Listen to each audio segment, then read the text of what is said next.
Good evening, ma'am.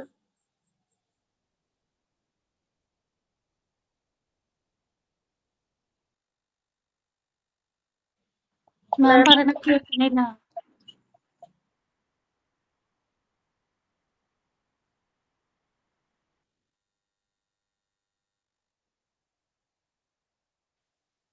ma'am പറയുന്ന കേൾക്കുന്നില്ല.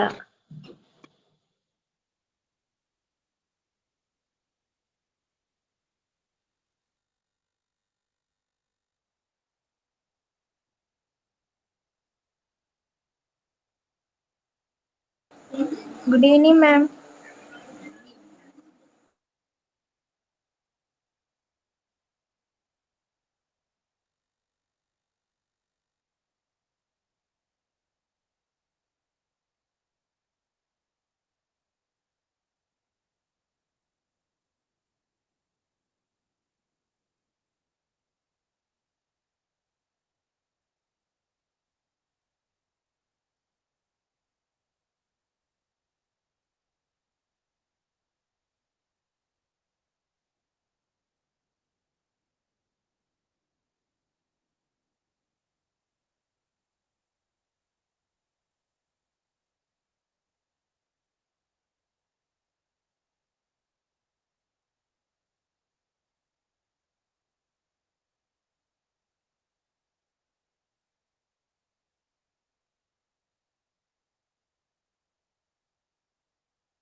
Good evening, Miss.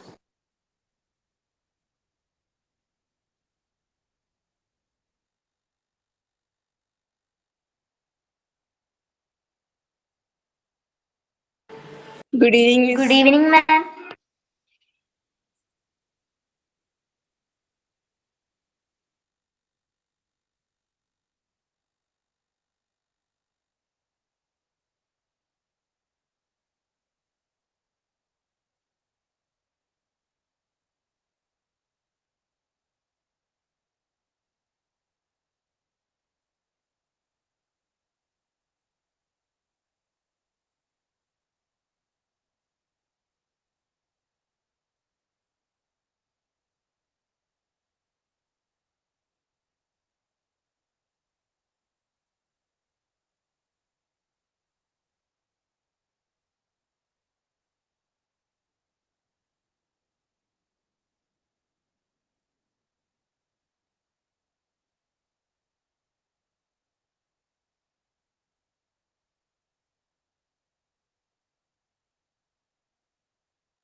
മാമിന്റെ ലാപ്ടോപ്പിന് എന്തോ പ്രശ്നമുണ്ടെന്ന്, അപ്പോൾ അത് ഓക്കെ ആക്കാൻ 5 മിനിറ്റ് വെയിറ്റ് ചെയ്യാനാ പറഞ്ഞു.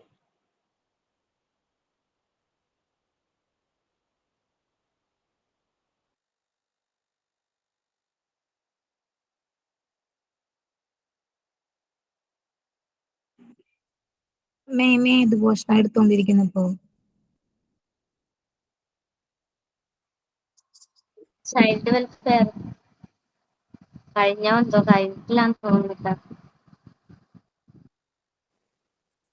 എടാ, ഞാൻ കഴിഞ്ഞ ആഴ്ച ക്ലാസ് കയറിയില്ല. എന്തൊക്കെയായിരുന്നു ഇവിടെ? വല്ലതും ഉണ്ടായിരുന്നോ ആക്ടിവിറ്റീസ്? കഴിഞ്ഞ ക്ലാസ്സിലെ പുതിയ മാം ആയിരുന്നു, ശരണ്യ മാം. ആണോ? പാർട്ട് 3 യൂണിറ്റ് 1 തുടങ്ങി മാം. പാർട്ട് 3 അല്ലേ?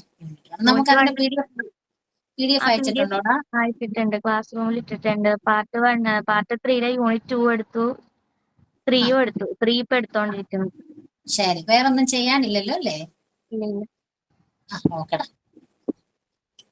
നസീമ വന്നില്ലേ? കേറിട്ടില്ലാന്ന് തോന്നുന്നു.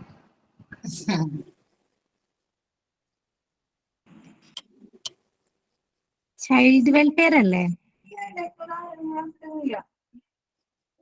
അതെ.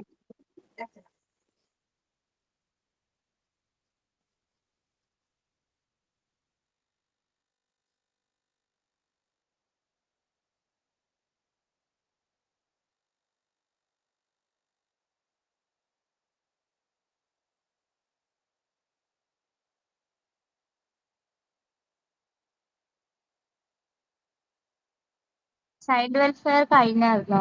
ആർക്കെങ്കിലും അറിയോ? പാർട്ട് 2 മറ്റേ എഡ്യൂക്കേഷൻ സൈക്കോളജി അല്ലേ ഇപ്പൊ എടുക്കണേ? യൂണിറ്റ് 7. അതെ. അതാണോ? യൂണിറ്റ് 7 ആണോ? അതെ. യൂണിറ്റ് 8 പറഞ്ഞു തുടങ്ങിയായിരുന്നല്ലോ ജിഷ മാം, ചൈൽഡ് വെൽഫെയറിന്റെ. ഞാൻ അവിടെ എഴുതി വെച്ചിട്ടുണ്ട്. ചൈൽഡ് വെൽഫെയർ തുടങ്ങിയായിരുന്നു. ഓക്കെ.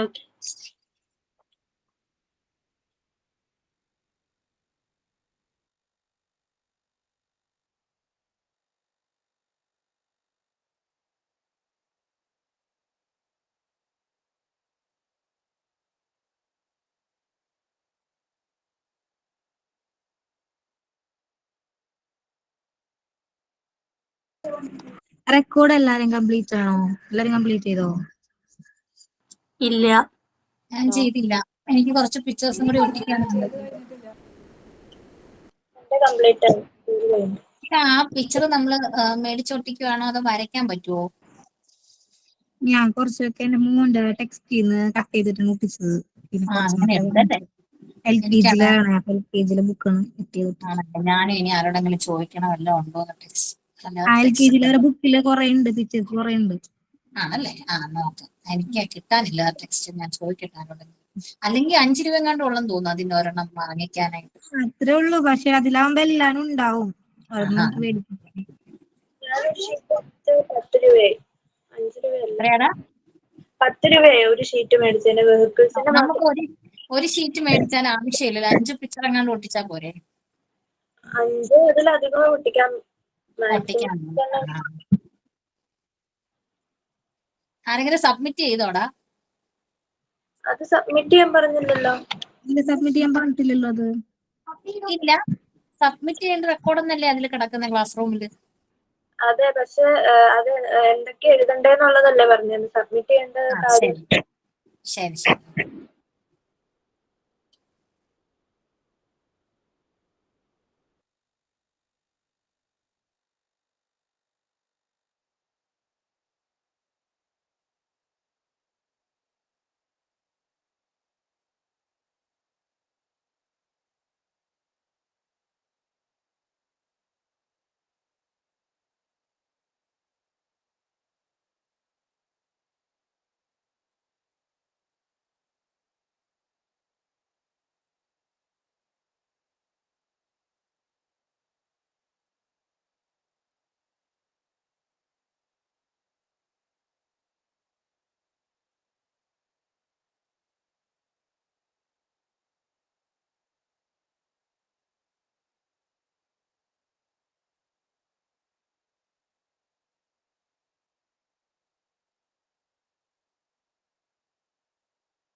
അതെ, റെക്കോർഡില് ഡിജിറ്റൽ പെയിന്റിങ് എങ്ങനെ ചെയ്താരെങ്കിലും? അത് നമ്മൾ ലാപ്ടോപ്പിലോ കമ്പ്യൂട്ടറിലോ ചെയ്യണം. എന്നിട്ടത് നമ്മള് ഫോണിലേക്ക് ആക്കുവോ, അല്ലെങ്കിൽ പ്രിന്റിംഗ് മെഷീൻ ഉണ്ടെങ്കിൽ അതിലേക്ക് പ്രിന്റ് ചെയ്തെടുക്കുകയോ ചെയ്താൽ മതി. എന്നിട്ട് ക്രയോൺ വെച്ച് കളർ ചെയ്താ? നമ്മള് കളർ കൊടുക്കാതെ സാധാ ലാപ്ടോപ്പിൽ വരച്ചിട്ട് നമ്മൾ പ്രിന്റ് എടുത്തിട്ട് ക്രയോൺസോ സ്കെച്ച് വെച്ച് കളർ ചെയ്താൽ മതി. ശരി.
ഹലോ, ഇപ്പൊ കേൾക്കാമോ? Yes ma'am. ക്ലിയർ ആണ്? Yes, ma'am. കേൾക്കാം. ഞാൻ ലാപ്ടോപ്പ് ഒന്ന് മാറ്റി, അതാണ് ഇത്രയും സമയം. Okay fine. കുറെ നാളായി നമ്മൾ തമ്മിൽ കണ്ടിട്ടല്ലേ? Yes ma'am. യെസ്.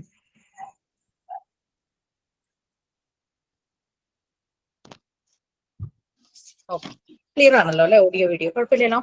കുഴപ്പമില്ല മാം. കുഴപ്പമില്ല മാം.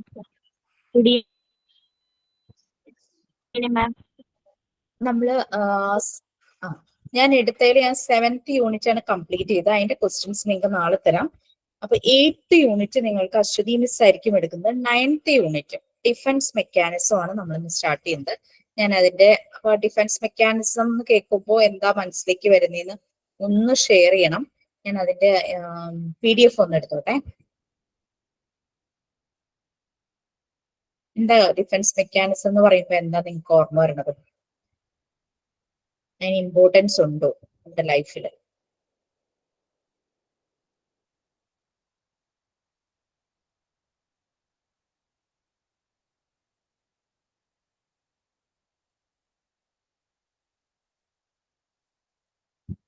പറഞ്ഞു.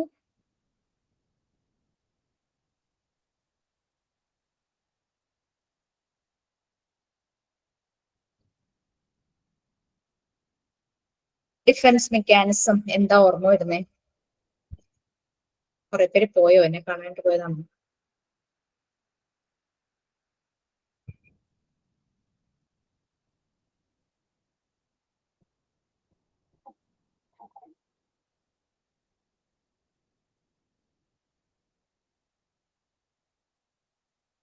എന്താ ഡിഫൻസ് മെക്കാനിസം എന്ന് പറഞ്ഞാൽ എന്താ? പ്രെയർ ഒക്കെ മറന്നുപോയല്ലോ. കുറവാണ് Prayer എനിക്ക് മാത്രമാണെന്ന് അറിയില്ല, കേൾക്കുന്നത് കുറവാണ് സൗണ്ട്. ആണോ? ഫീബിൾ വോയിസ് ആണോ? മാക്സിമത്തിൽ ഇട്ടിരിക്കുന്നത്. ഇല്ല കേൾക്കുന്നുണ്ടല്ലോ. കേൾക്കുന്നുണ്ടോ? ഇല്ല, കേൾക്കുന്നുണ്ട് മാം. സ്ഥലം ഒന്ന് മാറി മോഡം ഇരിക്കുന്നതിന്റെ അടുത്തിരുന്നു. എങ്ങാനും ഇനി കട്ടാവണ്ടെന്ന് വിചാരിച്ചിട്ട്. ഓക്കെ, നമുക്ക് പ്രെയറിൽ സ്റ്റാർട്ട് ചെയ്യാം. പ്രെയറിന് ആരും ഇല്ലെങ്കിൽ ജസ്റ്റ് സൈലന്റ് പ്രെയർ ചെയ്തിട്ട് നമുക്ക് ക്ലാസ് സ്റ്റാർട്ട് ചെയ്യാം. എന്താന്ന് വെച്ചാൽ തീരുമാനിച്ചു.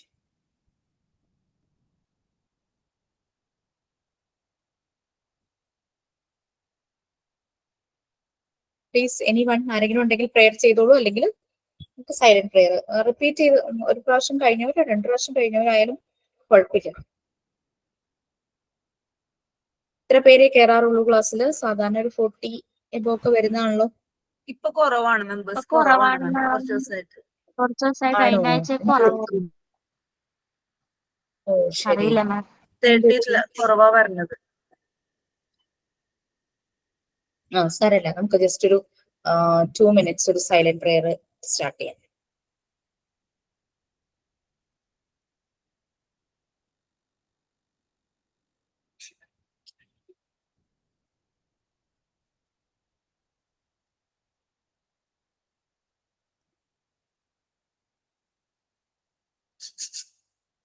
ഓക്കെ, ഡിഫൻസ് മെക്കാനിസം പെട്ടെന്ന് കേൾക്കുമ്പോൾ എന്താ ഓർമ്മ വരുന്നേ?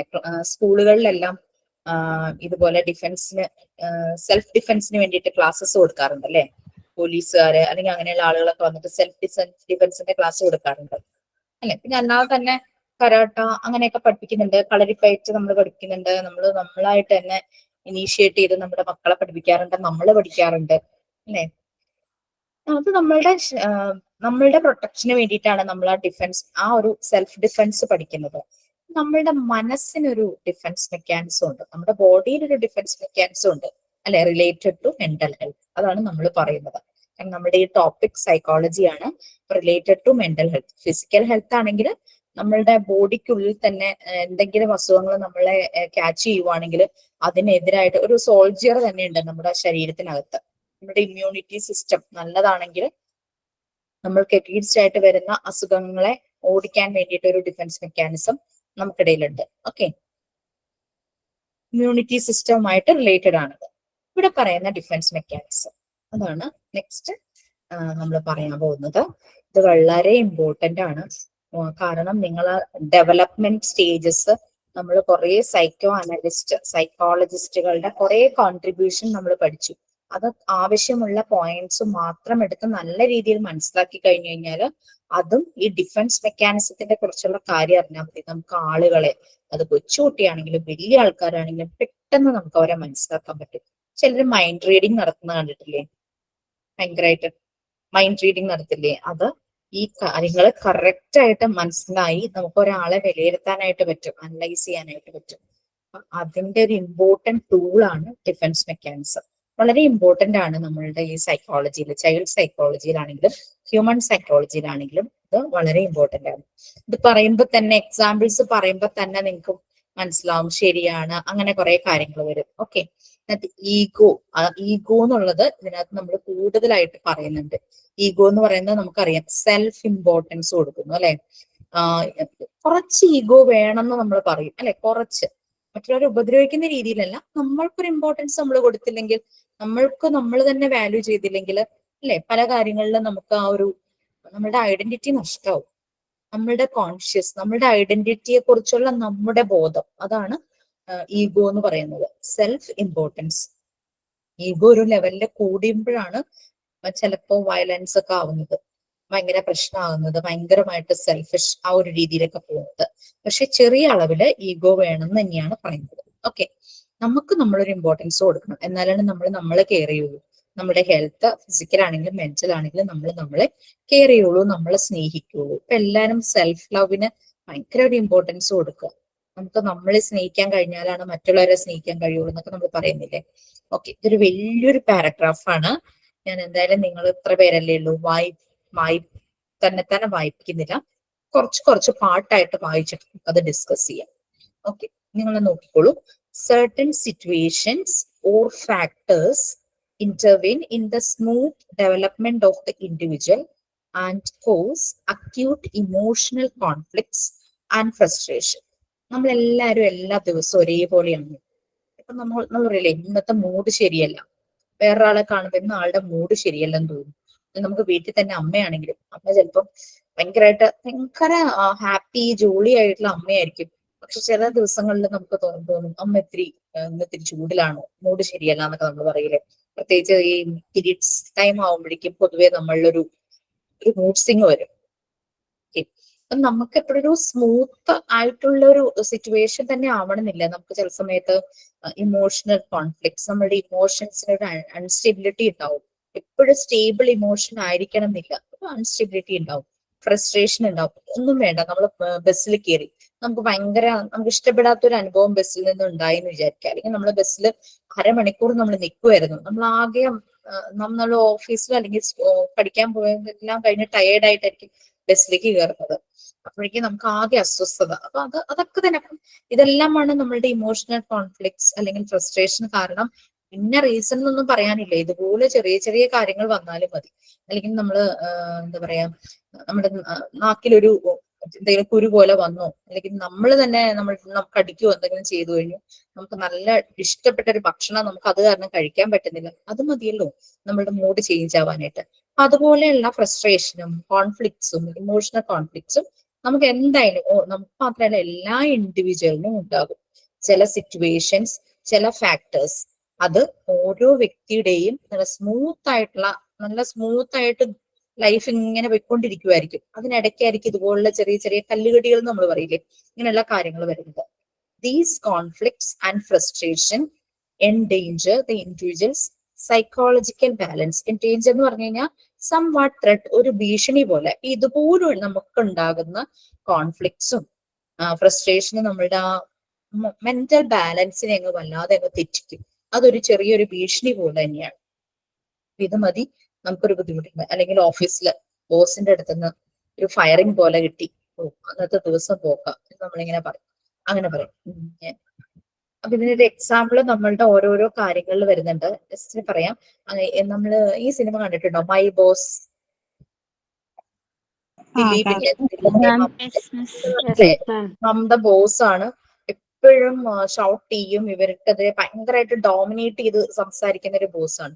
പക്ഷെ ഇവർക്കൊന്നും തിരിച്ചു പറയാൻ പറ്റില്ല. ഇവരെന്താ ചെയ്യാ, ബാത്റൂമിൽ പോയി നിന്ന് പറയാനുള്ളതൊക്കെ പറഞ്ഞ് ബക്കറ്റും ചവിട്ടി പൊട്ടിച്ച് അങ്ങനെ അവരുടെ ഫ്രസ്ട്രേഷൻ തീർക്കുന്ന ഓരോ ഇതിനുണ്ട്. എല്ലാ മനുഷ്യരിലും അങ്ങനെ ഏതെങ്കിലും ഒക്കെ സിറ്റുവേഷനും സെർട്ടൺ ഫാക്ടേഴ്സ് ഒക്കെ വരും. നമ്മളുടെ ഇമോഷണൽ കോൺഫ്ലിക്ട്സ് ഉണ്ടാക്കാനും നമുക്കൊരു ഫ്രസ്ട്രേഷൻ ഉണ്ടായിരിക്കും. നമ്മൾക്കൊരു സ്മൂത്ത് ഡെവലപ്മെന്റ് ഒന്നും അല്ല, അതിന്റെ ഇടയ്ക്ക് സ്മൂത്ത് ആയിട്ട് ഡെവലപ്പ് ചെയ്യുന്നതിന്റെ ഇടയ്ക്ക് നടക്കുന്ന കാര്യങ്ങളാണ്. ഇതെല്ലാ വ്യക്തികളിലും, ചെറിയ കുട്ടികൾ തുടങ്ങി വലിയ ആൾക്കാരിൽ വരെ ഉണ്ടാകും. ഓക്കെ, അത് നമ്മളുടെ മെന്റൽ ബാലൻസിനെ ഒന്ന് താളം തെറ്റിക്കും, നമുക്ക് ഒരു ഭീഷണി പോലെ. But the human individual is adapted with mental. എന്തോ നസീമയാണോ? നസീമ, നമ്മൾ പാർട്ട് 2 യൂണിറ്റ് 9 ആണ്. യൂണിറ്റ് 7 വരെ ഞാൻ എടുത്തു കഴിഞ്ഞു. യൂണിറ്റ് 7 എഡ്യൂക്കേഷൻ സൈക്കോളജി ആയിരുന്നു. അതിന്റെ മാത്രം ക്വസ്റ്റ്യൻസ് ഞാൻ ഷെയർ ചെയ്തിട്ടില്ല, കാരണം കുറെ ദിവസം നിങ്ങളെ കിട്ടിയില്ലല്ലോ. അപ്പൊ നാളെ ഞാനത് ഷെയർ ചെയ്യും. യൂണിറ്റ് 8 അശ്വതി മിസ് ആണ് എടുക്കുന്നത്. 9 ഞാൻ എടുക്കുവാണ്. യൂണിറ്റ് 9 ഡിഫൻസ് മെക്കാനിസം ഷെയർ ചെയ്തിട്ടുണ്ട്, കാണാലോ?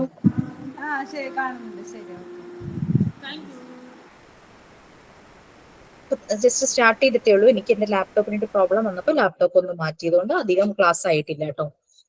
നമ്മൾ ജസ്റ്റ് സ്റ്റാർട്ട് ചെയ്തിട്ടേ ഉള്ളൂ. ഒരു 3rd ലൈൻ എന്തോ വായിക്കുന്നേ ഉള്ളൂ. പക്ഷെ ഇങ്ങനെയൊക്കെ നമുക്ക് എപ്പോഴും ഉണ്ടാകും ഇതുപോലുള്ള ഓരോ ഇഷ്യൂസ്. കാരണം നമ്മുടെ ചുറ്റും ഉള്ള പല ഫാക്ടേഴ്സും ചിലപ്പോൾ വ്യക്തികളുടെ പല പ്രശ്നങ്ങളും എല്ലാം നമ്മളുടെ ഈ ഇമോഷണൽ മെന്റൽ ബാലൻസിനെ ബാധിക്കും.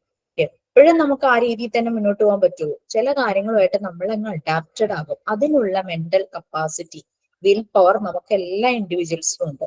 അതുമായിട്ട് നമ്മൾ അങ്ങ് പൊരുത്തപ്പെടുന്നു, അല്ലെ? ഇപ്പൊ നമ്മളെ പഠിപ്പിക്കുന്ന ഒരു ടീച്ചർ ഭയങ്കര ഹാർഷായിട്ടാണ് ടീച്ചർ എപ്പോഴും പെരുമാറുന്നത്. നമ്മൾ വിചാരിച്ചാൽ ചിലപ്പോൾ ആ ടീച്ചർ മാറില്ല. നമ്മൾ പറയില്ല, അവര് സ്വയം വിചാരിക്കണം എന്ന് പറയില്ലേ? അപ്പൊ അതുപോലെ നമ്മൾ ആ സിറ്റുവേഷനുമായിട്ട് അഡാപ്റ്റഡ് ആവുകയാണ്.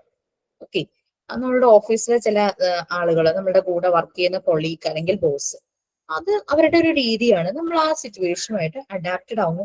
നമ്മളുടെ കംഫർട്ട് എന്താണോ, നമുക്ക് സമാധാനം കിട്ടണമെങ്കിൽ എന്ത് ചെയ്യണം നമ്മൾ ചിന്തിക്കുക. അത് അവരുടെ പ്രശ്നം എന്നുള്ള രീതിയിൽ.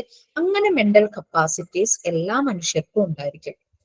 To protect himself against such psychological menace എന്ന് പറഞ്ഞ threat, as much as his body is equipped with powers to protect against physical hazards or distress. അല്ലെ? ചിലപ്പോൾ ചില ആളുകളെ പറ്റി നമ്മൾ പറഞ്ഞു കേട്ടിട്ടില്ലേ, അങ്ങനെ ഒരു വല്ലാത്ത സിറ്റുവേഷൻ വന്നപ്പോൾ അയാൾ അത് മാനേജ് ചെയ്തു. നമ്മൾ സ്വപ്നത്തിൽ പോലും വിചാരിച്ചില്ല അയാൾക്ക് അല്ലെങ്കിൽ ആ കുട്ടിക്ക് അത് മാനേജ് ചെയ്യാൻ പറ്റുന്നത്. ഓക്കെ, ഞാൻ വർക്ക് ചെയ്യുന്ന മെന്റൽ ഹെൽത്തിൽ വർക്ക് ചെയ്യുന്നതിൽ 8ാം ക്ലാസ്സിലെ ഒരു കുട്ടി. അപ്പൊ നമ്മൾ ആ പ്രോഗ്രാം ഒരു ഇതുപോലെ ഇവരുടെ മെന്റൽ ഹെൽത്ത്, ഇവരുടെ സ്കിൽ ഇംപ്രൂവ് ചെയ്യുന്ന ഒരു പ്രോഗ്രാം ആയിരുന്നു. ഒരു സർട്ടൻ ഗ്രൂപ്പ് ഓഫ് കുട്ടികൾ, അതായത് വൾണറബിൾ ആയിട്ടുള്ള ചില ഏരിയയിൽ നിന്നുള്ള കുട്ടികളെയാണ് നമ്മൾ സെലക്ട് ചെയ്തത്. ലൈക്ക് പുവർ ബാക്ക്ഗ്രൗണ്ട്, പഠിക്കാൻ മോശം, ക്ലാസ്സിലൊരു നോയ്സൻസ് ഉണ്ടാക്കുന്ന ഒരു ഗ്രൂപ്പ് ഉണ്ടല്ലോ, ടീച്ചർമാര് തഴയുന്ന അങ്ങനെ ഒരു ഗ്രൂപ്പ്. നമുക്ക് പഠിക്കുന്ന അങ്ങനെയുള്ളവരെയല്ല വേണ്ടത്. ഇതുപോലെ പ്രശ്നങ്ങൾ ഉണ്ടാക്കുന്ന കുട്ടികളെ അവരുടെ സ്കിൽസ് കണ്ടെത്തി മുന്നോട്ട് കൊണ്ടുപോകാന്നുള്ളതായിരുന്നു. അപ്പൊ അതിലൊരു പെൺകുട്ടി ഉണ്ടായിരുന്നു. ആ പെൺകുട്ടിയുടെ ഫാമിലി ഒത്തിരി പുവറാണ്. ഈ പെൺകുട്ടിയുടെ ഫാദർ മിസ്സിംഗ് ആയി. ഒരു ദിവസം മിസ്സിംഗ് ആയി ഇൻ ദ സെൻസ് ഒരു 3:30 ആയപ്പോ ആള് കാഷ്വലി പുറത്തേക്ക് പോയതുപോലെ. അപ്പൊ ഇവർക്കൊന്നും ആ ഒരു സംശയം തോന്നിയില്ല. പക്ഷെ ഒരു സമയം കഴിഞ്ഞിട്ട് ആളെ കാണാതെ വന്നു. അതായത് ഒരു 9 o'clock ഒക്കെ ആയിട്ട് സാധാരണ പുറത്ത് പോകുമ്പോ തിരിച്ചു വരുന്ന ടൈം ഉണ്ടല്ലോ, കാണാതെ വന്നപ്പോഴേക്ക് ഈ കുട്ടി ആദ്യം, ഞാൻ അന്ന് ഹസ്ബൻഡ് ഹോസ്പിറ്റലൈസ്ഡ് ആയിരുന്ന സമയത്തായിരുന്നു, ഹോസ്പിറ്റലിലായിരുന്നു. ആദ്യം എന്നെ കോൾ ചെയ്തു, കരഞ്ഞോണ്ടാ കോൾ ചെയ്യണത്. ഞാൻ എന്താ കാര്യം എന്ന് വെച്ചാൽ വാപ്പയെ കാണുന്നില്ല. അപ്പൊ പറഞ്ഞു ചിലപ്പോ എവിടെയെങ്കിലും പ്രയറിനോ അങ്ങനെ വല്ല പോയതായിരിക്കും എന്ന് പറഞ്ഞപ്പോ ഈ കുട്ടിക്ക് നല്ല കഴിഞ്ഞ ആഴ്ചയൊക്കെ വാപ്പ ഇങ്ങനെ ഇൻഡിഫറന്റ് ആയിട്ട് സംസാരിക്കുകയായിരുന്നു. ആൾക്ക് സ്ട്രോക്ക് വന്നു ഈ കുട്ടിയുടെ ഫാദറിന്. അപ്പൊ എന്താ ഉണ്ടായെന്ന് വെച്ച് കഴിഞ്ഞാൽ പുള്ളി ഇങ്ങനെ പറയുന്നുണ്ട്, കാരണം ഒരു പുവറാണ്, സ്കൂളിലെ സെക്യൂരിറ്റി എന്തോ ആണ്, വൈഫാണെങ്കിൽ സ്കൂളിലെ ബസ്സിലായി. ഇങ്ങനെ പറയുന്നുണ്ട്, അങ്ങനെ എനിക്കൊരു ബാധ്യതയാവാൻ ഞാൻ ആഗ്രഹിക്കുന്നില്ല എന്നൊക്കെ പറഞ്ഞിങ്ങനെ പറയുന്നുണ്ട്. പിന്നെ അന്ന് പോകുമ്പോ പതിവില്ലാത്ത വിധം കെട്ടിപ്പിടിച്ച് ഉമ്മ തന്നു എന്നൊക്കെ പറഞ്ഞു ഈ കുട്ടി. പറഞ്ഞ ഈ കുട്ടി കരയുവാണ്. ഈ കുട്ടിയുടെ ഉമ്മ എന്ന് പറഞ്ഞാൽ വളരെ നിഷ്കളങ്കമായ ഒരു സ്ത്രീ. അവർക്ക് ലോകത്ത് നടക്കുന്ന ശരി തെറ്റുപോലും മനസ്സിലാക്കുന്ന കൊച്ചു കുഞ്ഞിന്റെ മനസ്സിലുള്ള ഒരു ലേഡിയാണ് അവരെ. അവരെക്കാളും സെൻസ് ഉള്ളതാണ് ഈ 8ാം ക്ലാസ്സിൽ പഠിക്കുന്ന ഈ കുട്ടി. പിന്നെ ഈ കുട്ടിയുടെ ചേച്ചി എന്ന് പറഞ്ഞു കഴിഞ്ഞാൽ മെന്റലി റിട്ടാർഡ് ആണ്. കുട്ടിക്ക് ഒരു അനിയനാണുള്ളത്. ഇവര് 5 പേരടങ്ങുന്ന ഒരു ഫാമിലിയാണ്. ഇതിനകത്ത് ഇത്തിരിയെങ്കിലും ബോൾഡ് എന്ന് പറയാൻ ഈ കൊച്ചേ ഉള്ളൂ. അപ്പം പിന്നെ ഞാൻ പിന്നെ പെട്ടെന്ന് തന്നെ പാപ്പയുടെ ഫാദറിന്റെ ഫോട്ടോ എല്ലാം കളക്ട് ചെയ്ത് നമ്മൾ പല രീതിയിലൊക്കെ അന്വേഷിച്ചു തുടങ്ങി. ഇപ്പൊ ഇലക്ഷൻ ടൈം ആയതാണ് പോലീസുകാരൊന്നും അന്വേഷിക്കാൻ വലിയ ഇൻട്രസ്റ്റ് കാണിക്കില്ല. മീൻസ് അവർക്ക് ഒത്തിരി ഡ്യൂട്ടി ഉണ്ട്, അങ്ങനെ തിരക്കും കാര്യങ്ങളും. എന്നാലും മാക്സിമം പറ്റുന്ന പോലെ അവരുടെ സൈഡിൽ നിന്നും അന്വേഷിച്ച് പിറ്റേ ദിവസം തന്നെ ആളുടെ ബോഡി കായലിൽ നിന്ന് കിട്ടുക ചെയ്തത്. അപ്പം ഈ കുട്ടി പെട്ടെന്ന് ഇത് ആരോ നൈബർ വന്നിട്ട് മരിച്ചുപോയി എന്ന് പെട്ടെന്ന് ഡയറക്ട്ലി ഇവരോട് പറഞ്ഞു. കേട്ട ഉടനെ ഇതിന്റെ അമ്മ ബോധം കെട്ട് വീണു. ഈ കൊച്ചു ഭയങ്കരമായിട്ട് കരഞ്ഞുകൊണ്ട് എന്നെ വിളിച്ചു, വാപ്പ മരിച്ചു എന്ന് പറഞ്ഞു എന്ന് പറഞ്ഞു. ഞാൻ ചോദിച്ചാൽ ആര് പറഞ്ഞു? അതിനു മുമ്പേ ഞാൻ അറിഞ്ഞിരുന്നു, ഇങ്ങനൊരു അൺഐഡന്റിഫൈഡ് ബോഡി കിട്ടിയെന്ന് പറഞ്ഞുള്ളത് അറിഞ്ഞിരുന്നു. പക്ഷെ നമുക്ക് അങ്ങനെ കൊച്ചിനോട് പറയാൻ പറ്റില്ലല്ലോ. ഈ കുട്ടി പറഞ്ഞു അടുത്ത വീട്ടിലെ ഒരാൾ വന്ന് പറഞ്ഞു എന്ന് പറഞ്ഞ് അങ്ങ് കരയോ. അപ്പൊ ഞാൻ പറഞ്ഞു മാക്സിമം കരഞ്ഞോളൂ, ഉള്ളിലുള്ളതൊക്കെ പുറത്തേക്ക് വരണം, ഒന്നും അടക്കി വെക്കരുതെന്ന് പറഞ്ഞു. ഇത് കുറേ നേരം ഫോൺ പിടിച്ച് തന്നെ ഇതിങ്ങനെ കരഞ്ഞു. അത് കഴിഞ്ഞപ്പോ ശരി മിസ് ഞാൻ വെക്കുക പിന്നെ വിളിക്കാന്ന് പറഞ്ഞ് വെച്ചു. പക്ഷെ പിറ്റേ ദിവസം ക്രിമേഷന് ഞാൻ ഹോസ്പിറ്റലിലാണല്ലോ ചെന്നപ്പോ ഈ ഞങ്ങളുടെ ഈ പ്രോഗ്രാമിന്റെ ഇത് സപ്പോർട്ട് ചെയ്യുന്നവരെല്ലാരും ചെന്നിട്ടുണ്ടായിരുന്നു. അവര് പറഞ്ഞു അത് മാനേജ് ചെയ്തു, ആ ഒരു സിറ്റുവേഷൻ മാനേജ് ചെയ്തു. നാച്ചുറൽ ഡെത്ത് അല്ലല്ലോ, ഇങ്ങനത്തെ ഒരു സ്വാഭാവിക മരണമാണല്ലോ, അത് മാനേജ് ചെയ്തു. അപ്പൊ നമുക്ക് ആ ഒരു സമയത്ത് അവരുടെ ഫീലിങ്സ് ഒന്ന് ബേസ്റ്റ് ഔട്ട് ചെയ്യണം എന്ന് തന്നെയാണ് അല്ലേ പറയുന്നത്. അപ്പൊ അങ്ങനെ ആ ഒരു സിറ്റുവേഷനെ മാനേജ് ചെയ്യണം. അപ്പൊ എന്തൊക്കെ പ്രോബ്ലം വന്നാലും നമുക്കൊരു മെന്റൽ കപ്പാസിറ്റി ഉണ്ട്. അപ്പൊ ആ കുട്ടി എന്നല്ല ആര് തന്നെയായാലും ചിലപ്പോ ആ ഒരു സമയത്ത് അത് മാനേജ് ചെയ്യുമായിരിക്കും. അതിനുള്ള കപ്പാസിറ്റി അവർക്ക് കിട്ടും. അവർക്കെന്നല്ല നമുക്ക് എല്ലാവർക്കും കിട്ടും, എങ്ങനെ ഒരു സിറ്റുവേഷനിലാണെങ്കിലും മാനേജ് ചെയ്യാനായിട്ട്. അപ്പൊ ഹ്യൂമൻ ബീയിങ്ങിനെല്ലാം അങ്ങനെ ഒരു മെന്റൽ കപ്പാസിറ്റി, വിൽ പവർ ഉണ്ടെന്നാണ് പറയുന്നത്. സിറ്റുവേഷൻ എന്ത് തന്നെ വന്നാലും, ഫ്രസ്ട്രേഷൻ ദേഷ്യമാണെങ്കിലും സങ്കടമാണെങ്കിലും, ചിലര് ദേഷ്യം ഷൗട്ട് ചെയ്ത് പ്രകടിപ്പിക്കുമായിരിക്കും, ചിലര് സങ്കടം വന്നു കഴിഞ്ഞാൽ കരഞ്ഞ് അത് തീർക്കുമായിരിക്കും. അങ്ങനെ നമുക്ക് വെന്റിലേറ്റ് ചെയ്യാനായിട്ടുള്ള എല്ലാ രീതിയിലുള്ള, മറ്റുള്ളവർ ഉപദ്രവിക്കുന്നതാവരുത്, അങ്ങനെയുള്ള ചിലര് റൂം അടച്ചിരുന്ന് കരയാറുണ്ട്, ചിലര് ബാത്റൂമിൽ കയറി വെള്ളം തുറന്നു വിട്ട് കരയാറുണ്ട്. വട്ടെവർ ഇറ്റ് ബി, എല്ലാം പുറത്തേക്ക് പോട്ടെ. അപ്പൊ ആ രീതിയിൽ അതാ ഞാൻ പറഞ്ഞു, ആ സിനിമ ദിലീപിന്റെ ആ സിനിമ ബാത്റൂമിൽ കയറിയെന്ന് പറയാൻ അവരോട് പറയാൻ ആഗ്രഹിച്ചിരുന്ന ചീത്ത മുഴുവൻ പറഞ്ഞ് ബക്കറ്റും ചവിട്ടി പൊട്ടിച്ചു കഴിയുമ്പോഴും ആ ക്യാരക്ടറിന് സമാധാനമാവട്ടെ. അത് തന്നെയാണ് നമുക്ക് എല്ലാവർക്കും ആ ഒരു രീതിയിലുണ്ടാവും. ചിലര് മിണ്ടാതിരുന്ന് എന്തെങ്കിലും മെഡിറ്റേഷൻ ചെയ്യോ എന്തെങ്കിലുമോ ചെയ്യും, സമാധാനം കിട്ടാനായിട്ട് ചിലർ അങ്ങനെ ചെയ്യും, ചിലർ നടക്കാൻ പോകും, അങ്ങനെ പോട്ടവർ ഓരോരുത്തരും ഓരോ രീതിയിലും ഓരോന്ന് ചെയ്യും. നമുക്ക് ആ ഒരു ഇത് മനസ്സിലായി തോന്നുന്നു. അത് നമ്മുടെ ഒരു ഡിഫൻസ് മെക്കാനിസം ആണ്. ആ കപ്പാസിറ്റി എന്ന് പറയുന്നത് body is equipped with powers to protect against physical hazards or distress. This protect device are also known as ego defence or defence mechanisms or mental mechanisms or dynamisms. ഇതിന് പറയുന്ന അങ്ങനെ നമുക്ക് കിട്ടുന്ന ആ മെന്റൽ കപ്പാസിറ്റി, ആ will പവറിന് പറയുന്ന പേരാണ് ഈഗോ ഡിഫൻസ്, അല്ലെങ്കിൽ ഡിഫൻസ് മെക്കാനിസം, അല്ലെങ്കിൽ മെന്റൽ മെക്കാനിസം, അല്ലെങ്കിൽ ഡൈനാമിസം. ഇതിനൊരു ചെറിയൊരു പ്രശ്നം വരുന്നത് എന്താന്ന് വെച്ച് കഴിഞ്ഞാൽ, ഇപ്പൊ നമ്മൾ പറയുന്നു മെന്റലി കുറച്ച് വീക്ക് ആയിട്ടുള്ള ആൾക്കാർ, അവർക്ക് ഇങ്ങനത്തെ ഇമോഷൻസ് ചിലപ്പോൾ കുറവായിരിക്കും. ഞാൻ അവിടെ ചെന്നപ്പോ ആ കുട്ടി, ഞാനത് ഡിസ്ചാർജ് ഒക്കെ കഴിഞ്ഞ് ഞാൻ ഒരു ദിവസം അവരുടെ വീട്ടിൽ ചെന്നിരുന്നു. ചെന്നപ്പോഴേക്കും ഈ 10ാം ക്ലാസ്സിൽ പഠിക്കുന്ന മോളെന്ന് പറഞ്ഞില്ലേ, അവൾ ഓൾമോസ്റ്റ് ഓക്കെ ആയിട്ടുണ്ട്. എന്നെ കണ്ടത് മോടി വന്ന് എനിക്ക് തണ്ണിമത്തൻ ജ്യൂസ് ഒക്കെ തന്നു. എന്റെ ചേച്ചിയുണ്ട്, ചേച്ചിക്ക് ഇങ്ങനെ വാപ്പ മരിച്ചു അങ്ങനെ മനസ്സിലായി എന്ന് പറഞ്ഞു. പക്ഷെ അവരുടെ ഒരു ഇമോഷണൽ ബാലൻസ് സാധാരണ ഒരാളുടെ ഇമോഷണൽ ബാലൻസിനേക്കാളും വളരെ ലോ ആയതുകൊണ്ട് ആ കുട്ടിക്ക് വലിയ പ്രോബ്ലം ഇല്ല. പക്ഷെ അതേസമയം നോർമൽ ഇമോഷണൽ ബാലൻസിലവരാണെങ്കിൽ ഇടയ്ക്കിടയ്ക്ക് ഓർത്തോർത്ത് കരയും, ഇടയ്ക്കൊക്കെ ഓരോ മിസ്സിങ് അവർക്ക് ഫീൽ ചെയ്യും. അപ്പൊ അങ്ങനെ, അപ്പൊ അതുകൊണ്ട് ആ വീട്ടിലുള്ള ഓരോരുത്തരും അവരുടേതായ രീതിയിൽ അത് മാനേജ് ചെയ്ത് കഴിഞ്ഞിട്ടുണ്ടായിരുന്നു.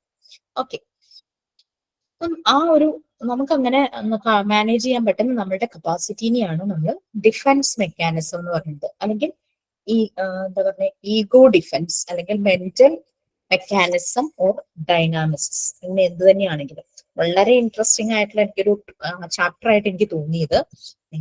നിങ്ങൾക്ക് ചിലപ്പോൾ ഇഷ്ടമാവുമായിരിക്കും, എനിക്ക് ഭയങ്കര ഇഷ്ടമായി. ഇതിങ്ങനെ പണ്ട് തുടങ്ങി ഇങ്ങനെ കേട്ടങ്ങനെ അറിവുണ്ട്. ഞങ്ങളുടെ മോണ്ടിസോറിയിലൊന്നും ഇത് അത്ര ഡീറ്റെയിൽ ആയിട്ട് ഉണ്ടായിരുന്നില്ല കേട്ടോ. എനിക്കിത് കുറച്ചുകൂടി ഡീറ്റെയിൽ ആയിട്ട് നിങ്ങളോട് ഡിസ്കസ് ചെയ്യണമെന്ന് തോന്നുന്നു. They are protective in that they help the individual to overcome threats to his ego. ശരിക്കും പറഞ്ഞാൽ നമ്മുടെ ഈഗോയ്ക്കുള്ള ഒരു ത്രെറ്റ്സ് ആണ് ഈ ഇമോഷണൽ കോൺഫ്ലിക്ട്സും. ഈഗോ എന്ന് പറഞ്ഞാൽ നമ്മളുടെ സെൽഫ് ഇമ്പോർട്ടൻസ്. ആ ഇമോഷണൽ കോൺഫ്ലിക്ട്സ്, നമുക്ക് വികാരപരമായി ഉണ്ടാകുന്ന ഓരോ കോൺഫ്ലിക്ട്സ് അല്ലെങ്കിൽ ഫ്രസ്ട്രേഷൻ, ദേഷ്യം എന്ത് തന്നെ ആവട്ടെ, അങ്ങനെ എല്ലാ കാര്യങ്ങളും നമ്മുടെ ഈഗോയ്ക്കുള്ള തെറ്റാണ്. ഇതിനെ മാനേജ് ചെയ്യണമെങ്കിൽ ഈ ഡിഫൻസ് മെക്കാനിസം ശരിയായ രീതിയിൽ നമുക്ക് ഉണ്ടായിരിക്കണം. അങ്ങനെ ചെയ്തില്ലെങ്കിൽ എന്ത് പറ്റും? നമുക്ക് പീസ് ഓഫ് മൈൻഡ് ഉണ്ടാവില്ല. നമ്മളുടെ വെൽ ബീയിങ് എന്നൊക്കെ പറഞ്ഞ് നമ്മൾ ഫസ്റ്റ് യൂണിറ്റ് പഠിച്ചില്ലേ? നമ്മളുടെ ഹെൽത്ത് നോക്കി, റെഗുലർ എക്സസൈസ് ചെയ്ത്, ഫിസിക്കൽ ഫിറ്റ്നസ് നോക്കി, നമ്മൾ ജീവിക്കുന്ന എൻവയോൺമെന്റ് അല്ലെങ്കിൽ വർക്ക് ചെയ്യുന്ന എൻവയോൺമെന്റുമായിട്ട് എല്ലാം അഡാപ്റ്റ് ചെയ്ത് നമ്മൾ പോവുകയാണെങ്കിലാണ് നമുക്ക് വെൽ ബീയിങ്, സമാധാനത്തോടുകൂടി സന്തോഷത്തോടുകൂടി ജീവിക്കാൻ പറ്റുള്ളൂ. പീസ് ഓഫ് മൈൻഡും ഹാർമണിയും അത് അച്ചീവ് ചെയ്യാൻ പറ്റുള്ളൂ. ശരിക്കും ഈ ഒരു ഡിഫൻസ് മെക്കാനിസം എന്താണ് ചെയ്യുന്നത്? അത് കുറയ്ക്കുകയാണ് നമുക്ക് ഇതുപോലുള്ള ത്രെറ്റ്. നമുക്ക് എപ്പോഴും വരുന്ന മൂഡ് സ്വിങ്സ്, ഇമോഷണൽ കോൺഫ്ലിക്ട്സ്, ഇതെല്ലാം നമ്മളുടെ ലൈഫിന്, നമ്മളുടെ മെന്റൽ ബാലൻസിനുള്ള ത്രെറ്റാണ്, ഭീഷണിയാണ്, ഫ്രസ്ട്രേഷൻ എല്ലാം. ഈ ഡിഫൻസ് മെക്കാനിസം നമുക്കുണ്ട്. ഇതെല്ലാം കോപ്പപ്പ് ചെയ്യാനുള്ള, ഇതെല്ലാം നമുക്ക് അഡ്ജസ്റ്റ് ചെയ്യാനും അല്ലെങ്കിൽ അഡാപ്റ്റ് ചെയ്യാനും പറ്റുന്ന രീതിയിൽ നമുക്ക് ഡിഫൻസ് മെക്കാനിസം ഉണ്ടെങ്കിൽ ഇങ്ങനെ വരുന്ന ഓരോ പ്രാവശ്യവും ഓരോ സിറ്റുവേഷനിലും ഉണ്ടാകുന്ന ഇമോഷണൽ കോൺഫ്ലിക്ട്സും അതുപോലെ തന്നെ ഫ്രസ്ട്രേഷൻ അങ്ങനത്തെ കാര്യങ്ങളെല്ലാം കുറയും. They lessen the distress wrought by frustration and conflicts. Rote എന്ന് പറഞ്ഞാൽ ഫോം ചെയ്യുക. ഫ്രസ്ട്രേഷനും കോൺഫ്ലിക്ട്സും കൊണ്ട് ഉണ്ടാകുന്ന ഈ ബുദ്ധിമുട്ടുകൾ ലെസൺ ചെയ്യുന്നു. ഏത് ഡിഫൻസ് മെക്കാനിസം ലെസൺ ചെയ്യുന്നു. They ease one's failure, preserve inner harmony and make the individual able to make adaptation to distressing experiences. നമ്മൾ പറഞ്ഞു അതിങ്ങനെ നമ്മളുടെ ഫെയിലിയറിനെ എല്ലാം അതങ്ങ് സ്മൂത്തൻ ചെയ്യുന്നു. അങ്ങനെ മീൻസ് ഇപ്പൊ റിസൾട്ടുകൾ വന്നു, 10th 12th ഒക്കെ റിസൾട്ട് വന്നു, ചില കുട്ടികൾക്ക് ഏതെങ്കിലും പേപ്പറുകൾ കിട്ടാനുണ്ടാവുമായിരിക്കും. അപ്പൊ അവരുടെ അതിൻ്റെതായ ഇമോഷണൽ ഇംബാലൻസ് ഒക്കെ കാണും. അപ്പൊ അവരെ നമുക്ക് സൂത്തം ചെയ്യാനായിട്ട്, അപ്പൊ അല്ലാതെ അവരോട് ഷൗട്ട് ചെയ്യുക, എക്സാം ഉണ്ടല്ലോ നമുക്ക് എഴുതിയെടുക്കാം, അതൊന്നും പ്രോബ്ലം ഇല്ല, അത്രയും സമയം വരെ നമുക്ക് അതിന് വേണ്ടിയിട്ട് പ്രിപ്പയർ ചെയ്യാന്നൊക്കെ പറഞ്ഞു കഴിയുമ്പോൾ കുറെയൊക്കെ അവർക്ക് ഇഷ്ടപ്പെട്ട ആളുകൾ ആ രീതിയിലൊക്കെ അവരോട് സംസാരിച്ച് കഴിയുമ്പോഴേക്കും അവർക്കത് അതുമായിട്ട് അവർ അഡാപ്റ്റഡ് ആവും, അവര് മൂവ് ഓൺ ചെയ്യാനായിട്ട് തുടങ്ങും. അടുത്ത എന്താ ചെയ്യേണ്ടത് കാര്യങ്ങളിൽ ചെയ്തിട്ടെ.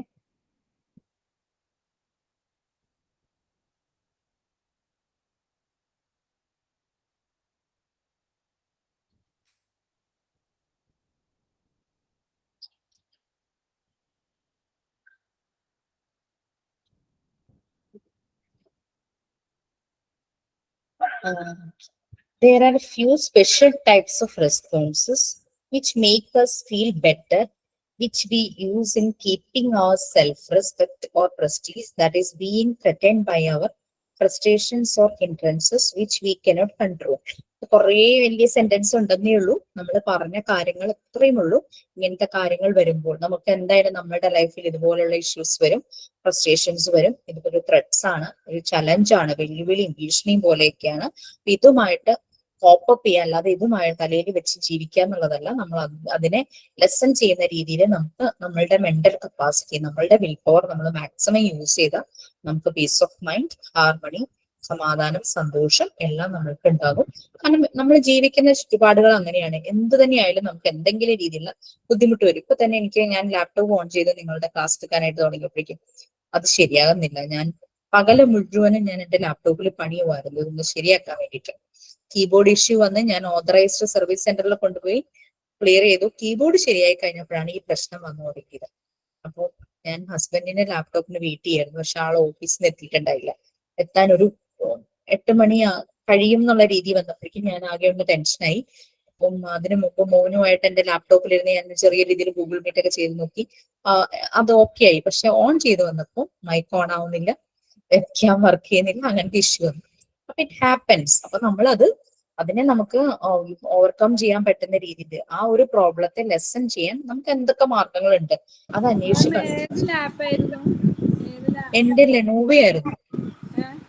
കീ ഒക്കെ ശരിയായി. പക്ഷെ എന്താ പറ്റിയെന്ന് വെച്ച് കഴിഞ്ഞാൽ അത് കഴിഞ്ഞപ്പോ അതിൽ ഗൂഗിൾ മീറ്റ് ചെയ്തപ്പോ സ്റ്റക്ക് ആവും, വീഡിയോ ഓഡിയോ ഒക്കെ സ്റ്റക്ക്. വീഡിയോ പിന്നെ എന്താണ് മൈക്ക് ഓപ്പൺ ചെയ്യാൻ പറ്റാതെ ഏതാണ് ലാപ്ടോപ്പ്, ഏതാണ് ലെനോവോ ഓതറൈസ്ഡ് സർവീസ് സെന്ററിൽ തന്നെ പോയത്. ഇത് ഞാൻ രണ്ടാമതും കൊണ്ടുപോയി അവരുടെ അടുത്ത്. അപ്പൊ എന്താ രസം എന്ന് വെച്ചാൽ എപ്പോഴും പിള്ളേർക്ക് സംഭവിക്കുന്നതായിരിക്കും. അവിടെ ചെന്ന് കഴിഞ്ഞപ്പോ അത് ഭയങ്കര പക്കയായിട്ട് വർക്ക് ചെയ്യും. ഞാൻ തിരിച്ചു വീട്ടിൽ വരുമ്പോൾ അത് ശരിയാവണില്ല. ഒരു 1 hour ജേണി ഉണ്ട്, എറണാകുളം വരെ പോകണം. അതാണ് ഒരു ബുദ്ധിമുട്ട്. അപ്പൊ ഓക്കെ, എന്തായാലും നമുക്ക് വേറെ സ്പെയർ ഉള്ളതുകൊണ്ട് പ്രശ്നമില്ല. പിന്നെ ഓക്കെ, പിന്നെ ഫോണിൽ നിന്ന് എനിക്ക് അത്ര ഇഷ്ടം തോന്നില്ല ഈ സാധനം ഷെയർ ചെയ്യുന്നതൊക്കെ. എനിക്ക് ഭയങ്കര ബുദ്ധിമുട്ട്. അത് മാത്രമല്ല ഓഡിയോ ഇഷ്യൂ വരും. എനിക്ക് ഈ ഹെഡ്ഫോൺ വെക്കണത് എനിക്ക് ഭയങ്കര ബുദ്ധിമുട്ട്. എനിക്ക് ചെവി വേദന എടുക്കും. സോ ഞാൻ ലാപ്ടോപ്പ് തന്നെ പ്രിഫർ ചെയ്തത്. ആകുമ്പോൾ മൈക്ക് കുഴപ്പമില്ലല്ലോ. അപ്പൊ ഇങ്ങനെയൊക്കെയാണ് നമ്മളുടെ ടെൻഷൻസ് ലെസൺ ചെയ്യാൻ നമ്മളിൽ തന്നെയുള്ള മെന്റൽ കപ്പാസിറ്റിയാണ് നമ്മളുടെ ഡിഫൻസ് മെക്കാനിസം എന്ന് പറയുന്നത്. ഓക്കെ, ആരെങ്കിലും ആക്രമിക്കാൻ വരുമ്പോ നമ്മൾ സെൽഫ് ഡിഫൻസ് നമ്മൾ പ്രതിരോധിക്കാൻ ശ്രമിക്കും അല്ലെ. നമ്മൾ മാക്സിമം പ്രതിരോധിക്കാനായിട്ട് ശ്രമിക്കും. ഒരു പട്ടി നമ്മൾ ഓടിക്കാൻ വന്നാൽ നമ്മൾ മാക്സിമം നമുക്ക് അതിനെ നിന്ന് രക്ഷപ്പെടാനായിട്ട് എന്തൊക്കെ ചെയ്യാൻ പറ്റും. നമ്മൾ നമ്മളുടെ ഒരു എന്താ പറയാ, ആ ഒരു ടൈമിലെ പ്രോംപ്റ്റ് ആയിട്ടുള്ള റെസ്പോൺസ് ആണ് അത്. ശരിക്കും ഡിഫൻസ് മെക്കാനിസം തന്നെയാണ്. ഒരാള് അടിക്കാനായിട്ട് കൈ വീശുമ്പോൾ നമ്മൾ മാറിപ്പോകുന്നത് പ്രോംപ്റ്റ് റെസ്പോൺസ് ആണ്. അതെല്ലാം നമ്മുടെ ബോഡിയുടെ ഒരു ഡിഫൻസ് മെക്കാനിസം. അതുപോലെ തന്നെ നമുക്ക് മെന്റലി നമുക്ക് എന്തെങ്കിലും ഒരു അപകടം അല്ലെങ്കിൽ നമുക്കൊരു ബുദ്ധിമുട്ട് തോന്നുവാണെങ്കിൽ നമ്മൾക്ക് അതിനെ ഓവർകം ചെയ്യാനുള്ള നമ്മളുടെ ഡിഫൻസ് മെക്കാനിസം ആണ് നമ്മളിവിടെ പറഞ്ഞുകൊണ്ടിരിക്കുന്നത്. അതാണ് ഫസ്റ്റ് പാരഗ്രാഫിലെ കാര്യങ്ങൾ. Okay, when these mechanisms come into action, the indications have been obstructed and that we are trying to find out some way to solve our problems and to mitigate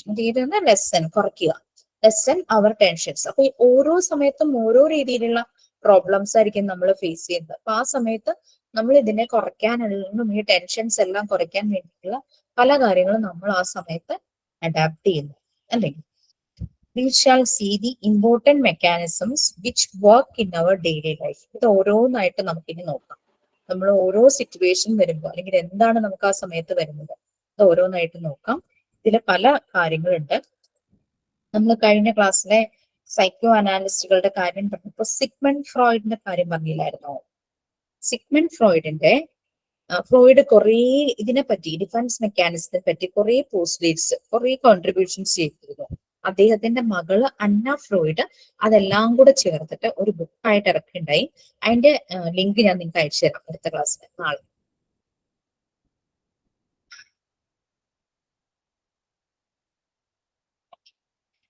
അങ്ങനെ അതിന് കുറെ കാര്യങ്ങളുണ്ട്. അത് ഓരോന്നായിട്ട് നമുക്ക് നോക്കാം. First one, compensation. എന്താ actually കോമ്പൻസേഷന്റെ meaning എന്താ? പ്രതിഫലമാണ്. കോമ്പൻസേഷൻ നഷ്ടപരിഹാരം അല്ലെ? നഷ്ടപരിഹാരമാണ് കോമ്പൻസേഷൻ. നമുക്കിവിടെ സൈക്കോളജിയിലെ കോമ്പൻസേഷൻ ആണ് അല്ലെ. ഇതില് കോമ്പൻസേഷൻ ഇതൊരു ഡിഫൻസ് മെക്കാനിസം ആണ്. ഡിഫൻസ് മെക്കാനിസത്തിലെ ഫസ്റ്റ് വൺ ആയിട്ട് നമ്മളിവിടെ പറയുന്നത് കോമ്പൻസേഷൻ ആണ്. നമുക്ക് ചില ഡെഫിഷ്യൻസികൾ ഉണ്ടാകും. പെട്ടെന്ന് നമുക്ക് ആവശ്യമില്ലാത്ത ചില കുറവുകൾ എന്തെങ്കിലും ഫ്ലോസ് വരുവാണെങ്കിൽ അതിനെ എങ്ങനെ കോമ്പൻസേറ്റ് ചെയ്യാം അതാണ് പറയുന്നത്. When an individual makes an attempt to compensate for a deficiency. എനിക്കൊരു കുറവുണ്ട്, പക്ഷെ ഞാൻ എപ്പോഴും ട്രൈ ചെയ്യും ആ കുറവിനെ ഇല്ലാതാക്കാൻ അല്ലെങ്കിൽ ആ കുറവിനെ ഒന്ന് മൂടി വെക്കാൻ. എന്റെ ആ കുറവ് മറ്റുള്ളവരെ മനസ്സിലാക്കാതിരിക്കാൻ. ഞാൻ ആക്സിഡന്റലി ആയിരിക്കും ചിലപ്പോൾ ചെയ്യുന്നത്. എനിക്ക് അങ്ങനെ എനിക്ക് സംസാരിക്കുമ്പോഴോ അല്ലെങ്കിൽ എന്തെങ്കിലും എനിക്കൊരു പ്രോബ്ലം ഉണ്ടെങ്കിലും ഞാൻ അതെങ്ങനെയെങ്കിലും മറ്റുള്ളവരുടെ മുമ്പിൽ മറച്ചു വെക്കാനായിട്ട് ഞാൻ മാക്സിമം ട്രൈ ചെയ്യും, കൺസീൽ ചെയ്യാനായിട്ട് ശ്രമിക്കും. അപ്പൊ ഈ ഡിഫൻസ് മെക്കാനിസം എന്ന് പറഞ്ഞാൽ നമ്മളുടെ എന്തെങ്കിലും ഒരു ഡെഫിഷ്യൻസി അത് നമ്മൾ കൺസീൽ ചെയ്യാനായിട്ട് നോക്കുന്നു.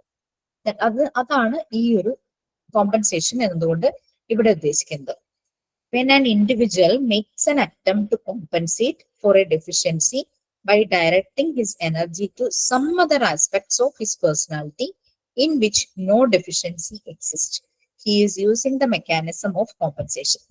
അപ്പൊ ഇത് പറഞ്ഞിരുന്നെങ്കിൽ ഈ ഒരു സെന്റൻസ് നിങ്ങൾക്ക് മനസ്സിലാവില്ല. അതിപ്പോ എനിക്കൊരു ഡെഫിഷ്യൻസി ഉണ്ട്, ആ ഡെഫിഷ്യൻസി ഒരു അൺഡിസൈറബിൾ ഡെഫിഷ്യൻസി എനിക്കറിയാം അത് എൻ്റെ ഒരു ഭയങ്കര കുറവാണ്. പക്ഷെ ഞാൻ എൻ്റെ നല്ലൊരു ബിഹേവിയർ, ഡിസൈറബിൾ ആയിട്ടുള്ള ഒരു ബിഹേവിയർ ഞാൻ അങ്ങ് ഹൈലൈറ്റ് ചെയ്യും. അങ്ങനെ എൻ്റെ ഈ കുറവിനെ ഞാൻ അങ്ങ് മറയ്ക്കും. നമുക്ക് എന്താണോ കൂടുതലായിട്ടൊരു ക്വാളിറ്റി ഉള്ളത്, അതിനെ നമ്മൾ അങ്ങ് ഹൈലൈറ്റ് ചെയ്ത് നമ്മളുടെ ഒരു കുറവിനെ, നമ്മുടെ ഒരു ഫ്ലോ, നമ്മളുടെ ഒരു ഫ്ലോ FLAW കേട്ടോ, ആ ഒരു ഇതിനെ നമ്മൾ മറയ്ക്കാനായിട്ട്, കൺസീൽ ചെയ്യാനായിട്ട് ശ്രമിക്കുന്നു. ആ ഡിഫൻസ് മെക്കാനിസം ആണ് ഇവിടെ കോമ്പൻസേഷൻ. ക്ലിയർ അല്ലേ?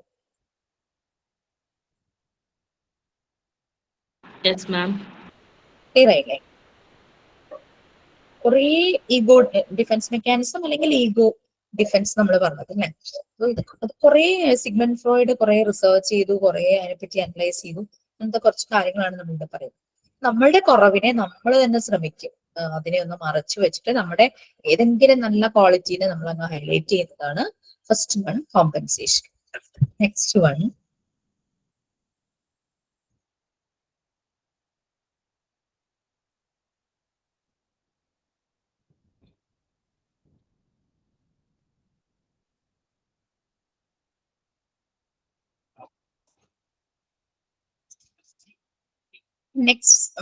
rationalization.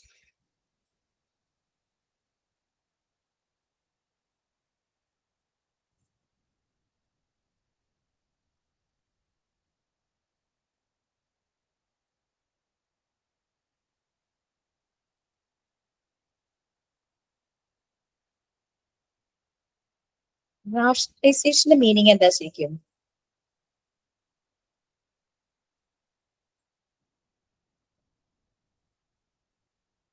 റാഷണലൈസ് ചെയ്യുക എന്ന് പറഞ്ഞു കഴിഞ്ഞാൽ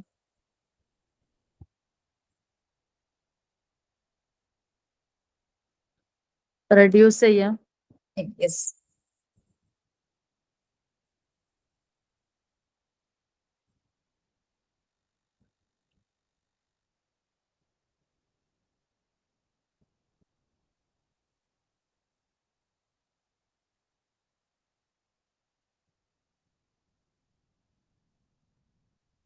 When something occurs that we find difficult to accept, then we will make up a logical reason why it has happened. അതായത് ഒരു കാര്യം സംഭവിക്കുന്നു, നമുക്കത് ആക്സെപ്റ്റ് ചെയ്യാൻ ബുദ്ധിമുട്ടാണ്. അപ്പൊ നമുക്ക് ആക്സെപ്റ്റ് ചെയ്യാൻ പറ്റാത്ത കാര്യങ്ങൾ നമ്മൾ അത് ശരിയല്ല എന്നുള്ള രീതിയിൽ നമ്മൾ എപ്പോഴും വാദിക്കാനായിട്ട് ശ്രമിക്കില്ലേ? ഉൾക്കൊള്ളാൻ പറ്റുന്നതിനെ അത് നമുക്ക് പ്രശ്നമില്ല. പക്ഷെ ഉൾക്കൊള്ളാൻ പറ്റാത്ത ഒരു കാര്യത്തിനെ നമ്മൾ അങ്ങനെ വാദിക്കും. അതിനൊരു നമ്മൾ എന്താ പറയാ, നമ്മളൊരു ലോജിക്കൽ റീസൺ കണ്ടുപിടിക്കും, വൈ ഇറ്റ് ഹാസ് ഹാപ്പൻഡ്. അങ്ങനെയൊക്കെ അത് ചിലപ്പോ നമുക്ക് ഉൾക്കൊള്ളാൻ പറ്റാത്ത കാര്യങ്ങളുമായിട്ട് നമുക്ക് അഡാപ്റ്റ് ചെയ്യാനോ അഡ്ജസ്റ്റ് ചെയ്യാനോ കോംപ്രമൈസ് ചെയ്യാനോ നമുക്ക് ബുദ്ധിമുട്ടായിരിക്കും. അപ്പൊ നമ്മളൊരു പെർട്ടിക്കുലർ വേയിലായിരിക്കും അതിനുമായിട്ട് ബിഹേവ് ചെയ്യുന്നത്. ഫോർ എക്സാമ്പിൾ എന്താ പറയാ, നമുക്ക് ഉൾക്കൊള്ളാൻ പറ്റാത്ത എന്തെങ്കിലും ഒരു കാര്യം, നിങ്ങൾക്ക് പറ്റിയൊരു ടൈമാണ് 8 to 9 എന്ന് വിചാരിക്കുക ക്ലാസ്. അപ്പൊ നിങ്ങൾക്ക് പറ്റാത്തൊരു ടൈമിലേക്ക് ആ ക്ലാസ് ടൈമിംഗ് മാറ്റുന്നു, നിങ്ങൾക്ക് അത് ആക്സെപ്റ്റ് ചെയ്യാൻ പറ്റും. നിങ്ങൾ പല രീതിയിൽ അതിനെ റിയാക്ട് ചെയ്യുമായിരിക്കും അല്ലെ? പല രീതിയിൽ നിങ്ങളുടെ റെസ്പോൺസ് ചിലപ്പോ നിങ്ങളുടെ പ്രതികരണം അറിയിക്കും. അങ്ങനെ അത് ഉൾക്കൊള്ളാൻ നമ്മൾ അതിനെ എന്താ പറയാ, വാദിച്ച് ആ ടൈം അത് ആപ്റ്റ് അല്ല, ഇതാണ് ആപ്റ്റ് എന്നുള്ള രീതിയിൽ നമ്മൾ ആക്കാനായിട്ട് നമ്മൾ ശ്രമിക്കും അല്ലെ? അല്ലെങ്കിൽ നമുക്ക് ഇഷ്ടപ്പെട്ട ഒരു വ്യക്തിയെ കുറിച്ച് ആരെങ്കിലും എന്തെങ്കിലും പറയുന്നു, നമ്മൾക്കത് ഉൾക്കൊള്ളാൻ പറ്റുന്നില്ല. അപ്പൊ നമ്മൾ എന്താ ചെയ്യാം, അത് നമ്മൾ വാദിച്ച് ജയിക്കാനായിട്ട് നോക്കും. ആ വ്യക്തി അങ്ങനെയല്ല എന്ന് നമ്മൾ പറയാനായിട്ട് ശ്രമിക്കും അല്ലെ? അതാണ് rationalization എന്ന് പറയുന്നത്. When something occurs that we find difficult to accept, then we will make up a logical reason why it has happened. That is, when people are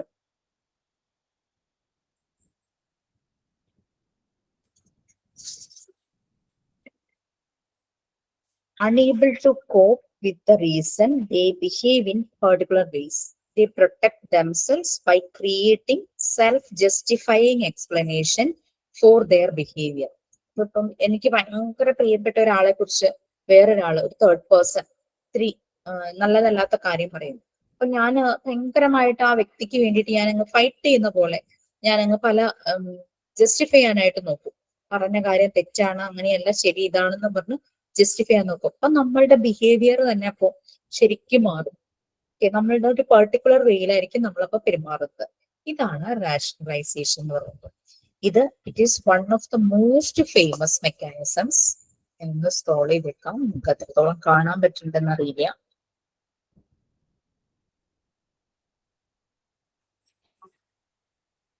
It's one of the most famous mechanisms. The individual who has been frustrated or who cannot solve the problem in a successful manner and consequently feels discomfort and restless. ശരിയല്ലേ? നമുക്ക് ഉൾക്കൊള്ളാൻ പറ്റാത്ത ഒരു കാര്യം സംഭവിച്ചു കഴിഞ്ഞാൽ അല്ലെങ്കിൽ ആരെങ്കിലും പറഞ്ഞു കഴിഞ്ഞാൽ നമ്മൾ ഭയങ്കരമായിട്ട് റെസ്റ്റ്ലെസ് ആവും. നമ്മൾ ഭയങ്കര അസ്വസ്ഥരായിരിക്കും.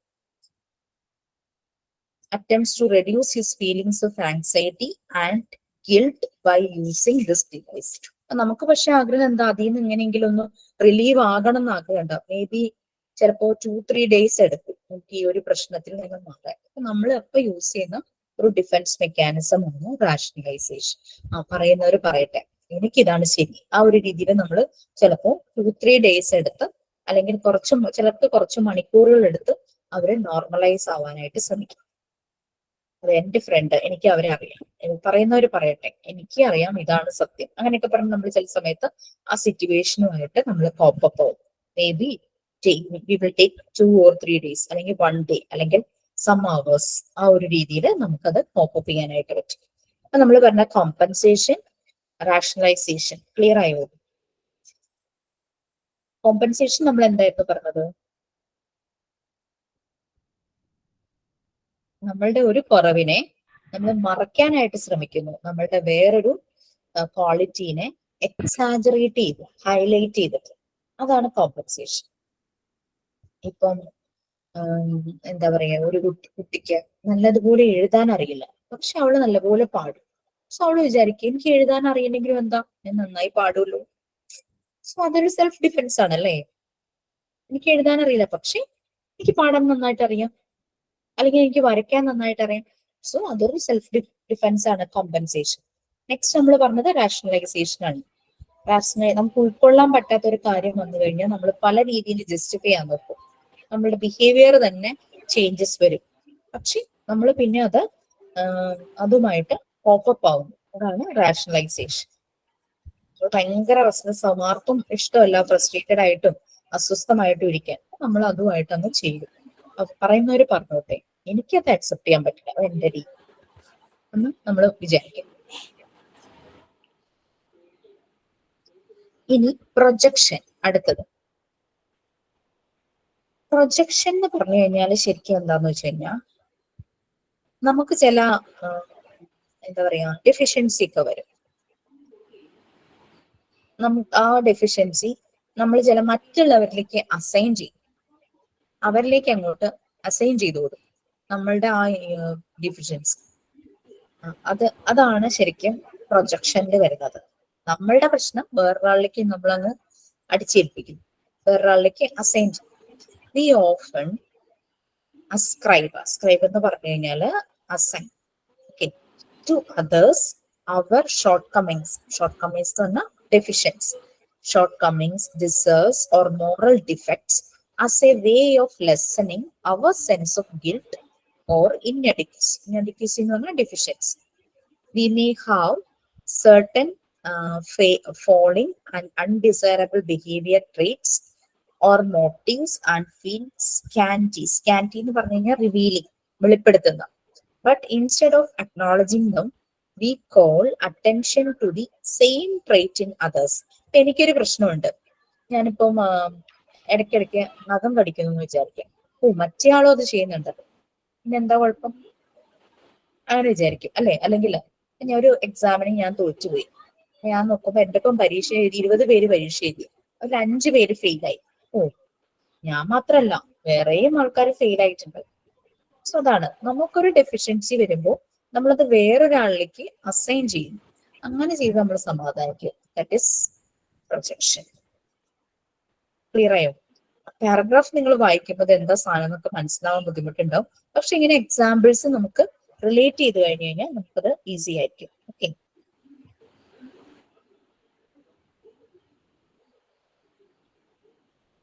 പ്രൊജക്ഷൻ അല്ലേ പറഞ്ഞേ. അതില് സിഗ്മണ്ട് ഫ്രോയിഡിന്റെ മകൾ എന്താ പറഞ്ഞേ നമുക്ക് നോക്കാം.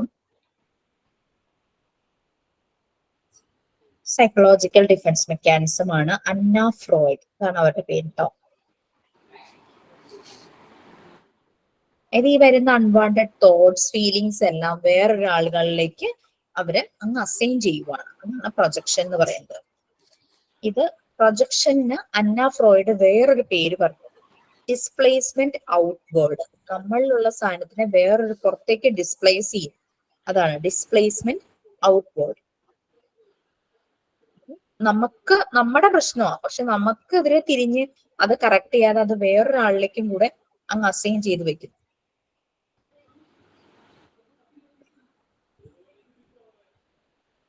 അപ്പൊ അതായത് നമുക്ക് കുറവുണ്ട്, പക്ഷെ അത് നമ്മുടെ മാത്രം കുറവല്ല, വേറെ ആൾക്കാരിലും ആ കുറവുണ്ടെന്ന് നമ്മൾ അങ്ങ് എടുക്കുന്ന ഒരു സമാധാനിക്കുന്ന ഒരു ഡിഫൻസ് മെക്കാനിസം ആണ് പ്രൊജക്ഷൻ എന്ന് പറയുന്നത്.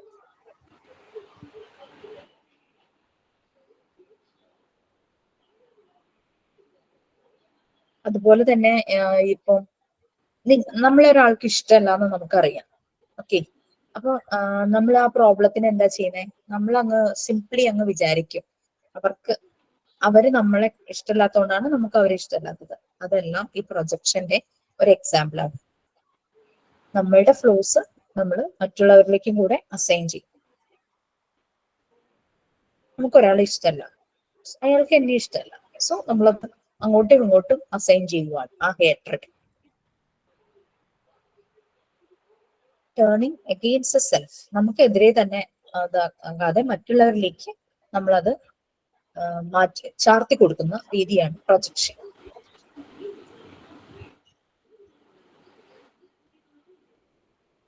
എക്സാമ്പിൾ ഓൾമോസ്റ്റ് മനസ്സിലായില്ലേ? പരീക്ഷയ്ക്ക് തോറ്റുപോയി, ഞാൻ മാത്രമല്ല അയാളും തോറ്റു, എനിക്ക് മാത്രമല്ല പങ്കെടുക്കുന്ന ശീലം അയാൾക്കും ഉണ്ട്,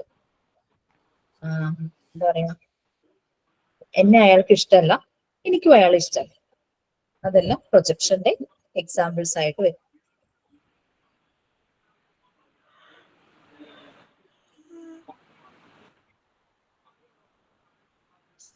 next one, identification.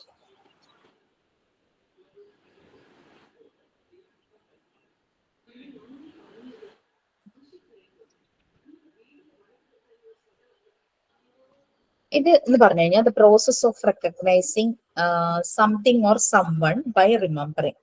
It is an adjustment mechanism which makes one able to attain satisfaction from the success of other people, groups or organization.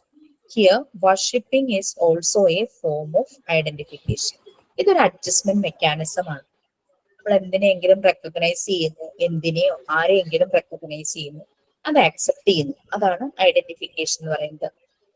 നമുക്കൊരു ഗ്രൂപ്പ് ഓഫ് ആളുകളിൽ നിന്ന് സാറ്റിസ്ഫാക്ഷൻ കിട്ടുക, അപ്പൊ സക്സസ്ഫുൾ ആയിട്ടുള്ള ചില ആളുകളിൽ നിന്ന് സാറ്റിസ്ഫാക്ഷൻ കിട്ടുക, അല്ലെങ്കിൽ ഒരു ഗ്രൂപ്പിൽ നിന്ന്, ഓർഗനൈസേഷനിൽ നിന്ന് സാറ്റിസ്ഫാക്ഷൻ കിട്ടുക, അത് ഒരു എക്സാമ്പിൾ അതൊരു ബിലീഫിന്റെ ഫോമിലാണെങ്കിൽ വർഷിപ്പിംഗ്, ആരാധന, ഒരു ഗ്രൂപ്പ് ഓഫ് ആളുകളല്ലേ, ആ ഒരു പ്രെയർ ഗ്രൂപ്പിൽ നമ്മൾ എല്ലാവരും കൂടെ ചേർന്നിരുന്ന് പ്രെയർ ചെയ്യും, അവിടെ നിന്നൊരു സാറ്റിസ്ഫാക്ഷൻ കിട്ടും. നമ്മളത് റെക്കഗ്നൈസ് ചെയ്ത് നമ്മൾ അത് അഡാപ്റ്റ് ചെയ്യും ആ ഒരു രീതി. അതാണ് ഐഡന്റിഫിക്കേഷൻ എന്ന് പറയുന്നത്. സാറ്റിസ്ഫാക്ഷൻ കിട്ടുന്ന ഒരു ഡിഫൻസ് മെക്കാനിസം, അത് ത്രൂ വർഷിപ്പ് ആകാം, അല്ലെങ്കിൽ ത്രൂ ഏതെങ്കിലും ഗ്യാതറിംഗ് ആകാം, അങ്ങനെയുള്ള കാര്യങ്ങൾ.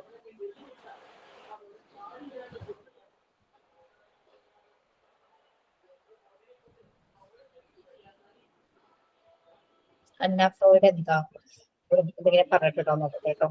ഐഡന്റിഫിക്കേഷൻ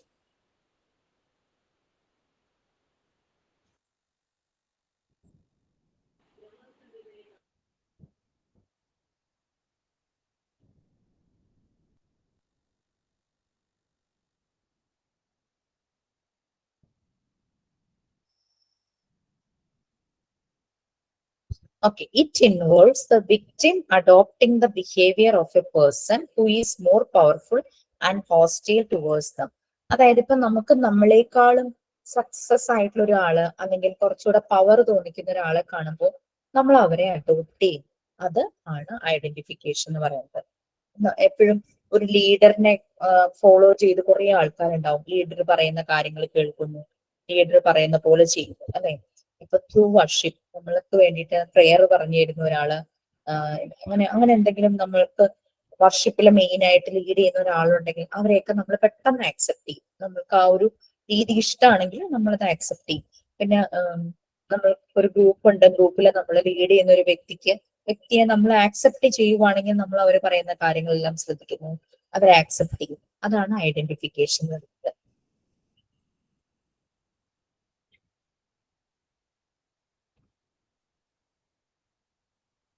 ഓക്കെ, അത് ക്ലിയർ ആയോ?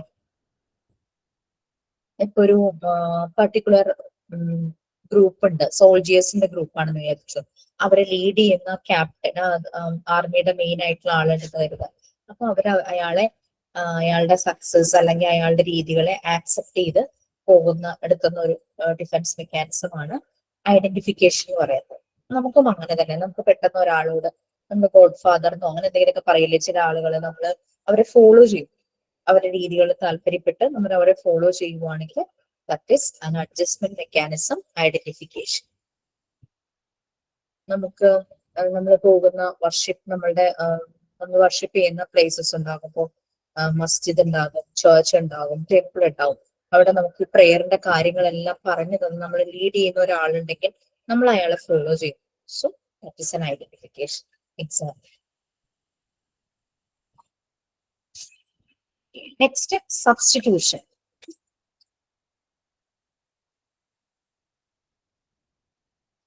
ആകെ ഒരു സെന്റൻസേ ഉള്ളൂ. It is an adjusting mechanism in which the original goals or desires are exchanged by others. Substitute ചെയ്യുന്നു, നമ്മളുടെ ആക്ച്വൽ ഉള്ള ഗോൾസും ഡിസേഴ്സും മറ്റുള്ളവരുടേതുമായിട്ട് നമ്മൾ എക്സ്ചേഞ്ച് ചെയ്യുന്നു, സബ്സ്റ്റിറ്റ്യൂട്ട് ചെയ്യുന്നു.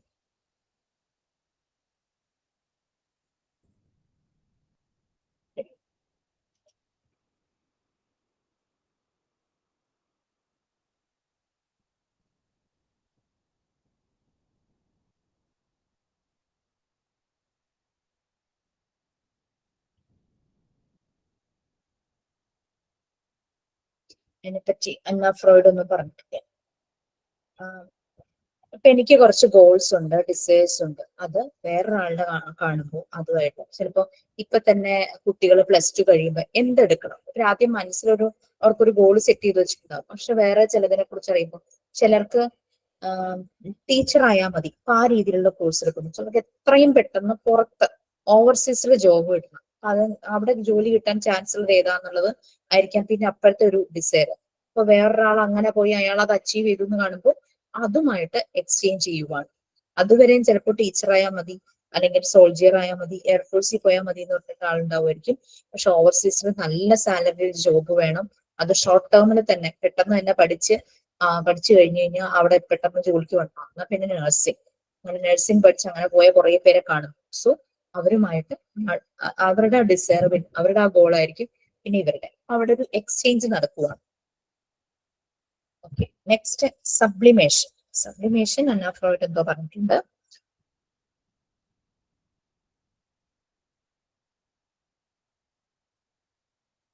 It is a form of mechanism of substitution in which our unacceptable desires or activities are redirected into socially desirable channels. നല്ലൊരു example ആണ് Freud പറഞ്ഞിട്ടുണ്ടെന്നാണ് എനിക്ക് തോന്നുന്നത്. സബ്ലിമേഷൻ.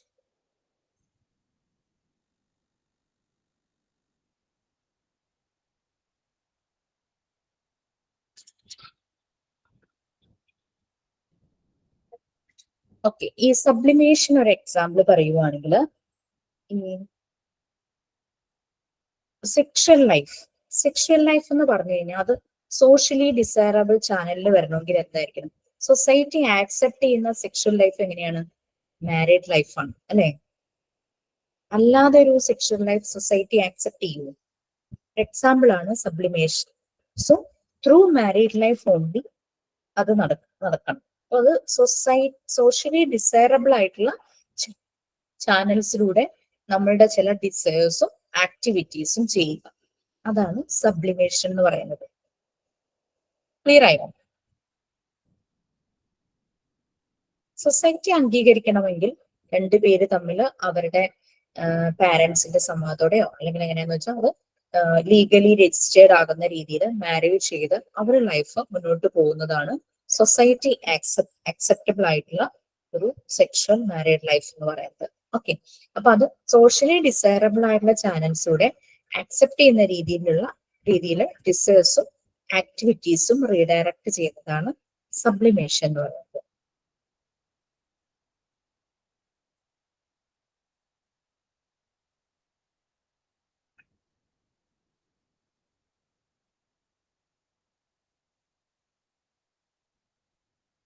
ഓക്കെ, ഞാൻ ഫ്രോയിഡിന്റെ ഭാഗം നോക്കാം എന്താണ്.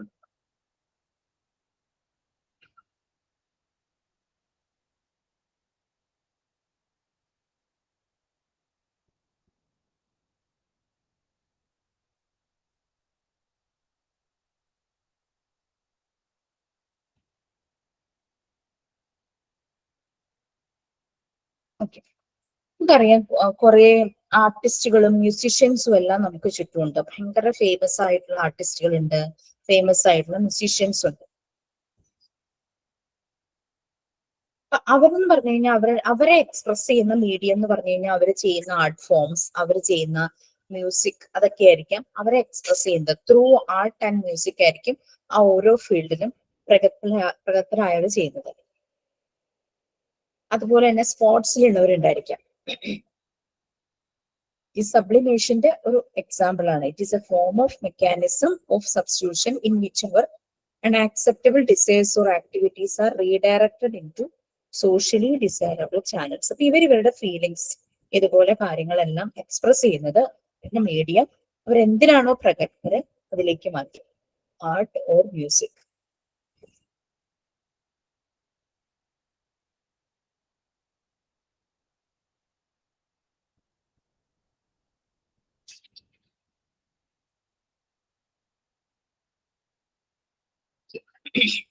Next, repression.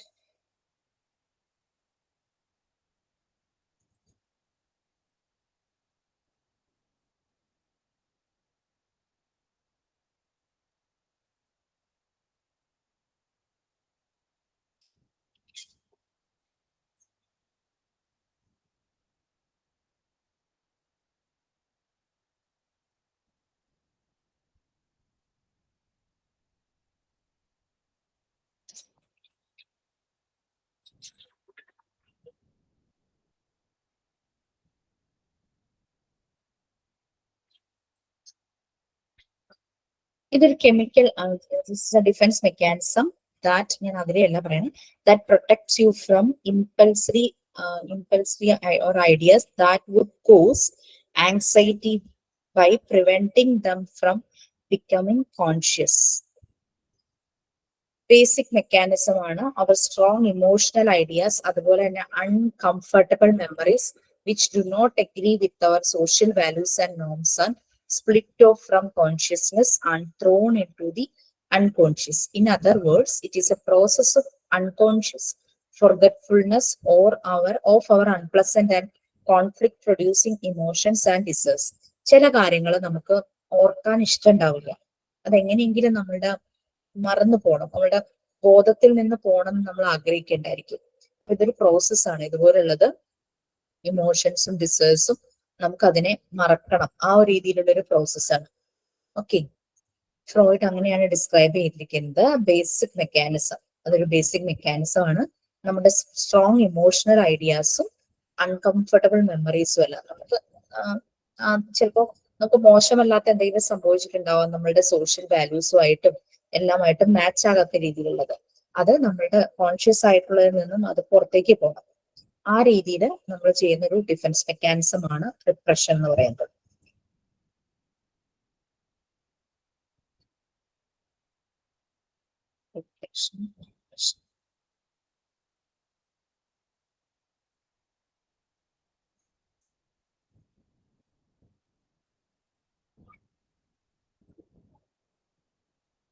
അതായത് മറക്കാനായിട്ട് നമ്മൾ നമ്മളെ തന്നെ മോട്ടിവേറ്റ് ചെയ്യുന്നത്. അതാണ് അന്ന ഫ്രോയിഡ് പറയുന്നത്. മറക്കാൻ വേണ്ടി നമ്മളെ തന്നെ നമ്മൾ മോട്ടിവേറ്റ് ചെയ്യും. അത് ഞാൻ ഓർക്കാൻ പാടില്ല, അത് ഓർത്തു കഴിഞ്ഞാൽ ഞാൻ തളർന്നു പോകും. സോ നമ്മളെ മോട്ടിവേറ്റ് ചെയ്യുക മറക്കാൻ വേണ്ടിയിട്ട്.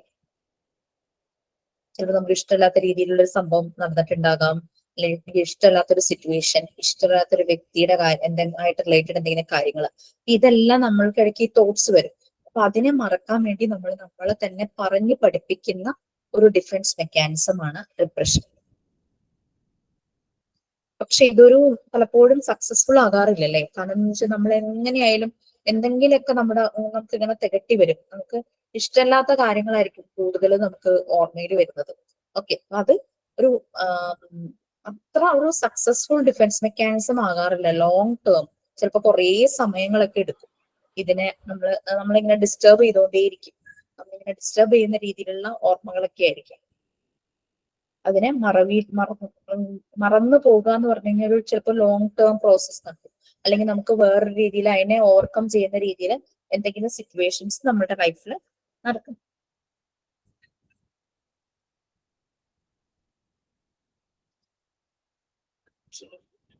റിപ്രഷൻ അതാണ്. റിപ്രഷൻ അന്ന ഫ്രോയിഡ് അതാണ് പറയുന്നത്. Motivating our self to forget. മറക്കാൻ വേണ്ടി നമ്മൾ നമ്മളെ തന്നെ മോട്ടിവേറ്റ് ചെയ്യുക. അതാണ് റിപ്രഷൻ എന്ന് പറയുന്നത്.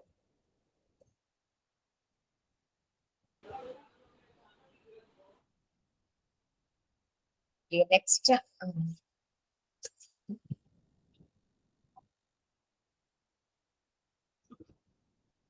കുറച്ചധികം പോയിന്റ്സ് ഉണ്ട്. നെക്സ്റ്റ് പോയിന്റ് കൂടെ പറഞ്ഞിട്ട് നമുക്ക് നിർത്താം. റിഗ്രഷൻ.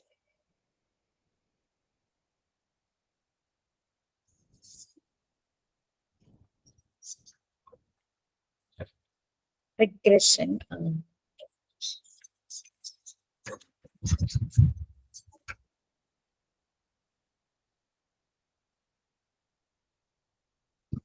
ചില സമയത്ത് ചില പ്രശ്നങ്ങൾ നമ്മളുടെ ലൈഫിൽ സംഭവിക്കുമ്പോൾ അവിടെ നിന്ന് നമ്മൾ ഓടി ഒളിക്കാൻ വേണ്ടിയിട്ട് ഒരു ടെൻഡൻസി കാണിക്കില്ലേ, അതാണ് റിഗ്രഷൻ.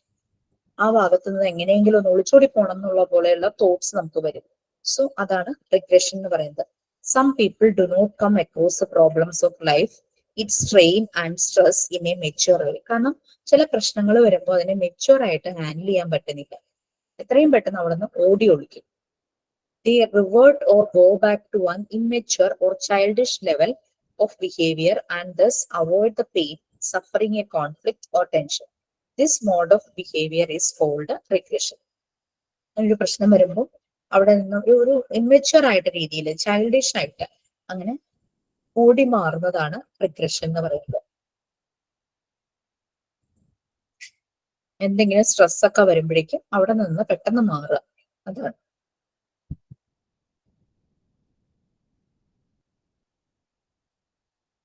റിഗ്രഷനെ കുറിച്ച് അന്ന ഫ്രോയിഡ് എന്താ പറഞ്ഞിരിക്കുന്നത് നോക്കിയിട്ട് നമുക്ക് അത് ഇന്നത്തെ ക്ലാസ് നിർത്താം. നെക്സ്റ്റ് ക്ലാസ് ആകുമ്പോൾ എന്റെ ലാപ്ടോപ്പ് നമ്മൾ യൂസ് ചെയ്തുകൊണ്ടിരിക്കുന്നതുമായിട്ട് ഞാൻ അഡാപ്റ്റഡ് ആയപ്പോൾ പുതിയ ഒരെണ്ണത്തിൽ വരുമ്പോൾ ആകെ ഒരു അസ്വസ്ഥത. എന്റെ ഒരു ഡിഫൻസ് മെക്കാനിസം ആയിരിക്കും അത്.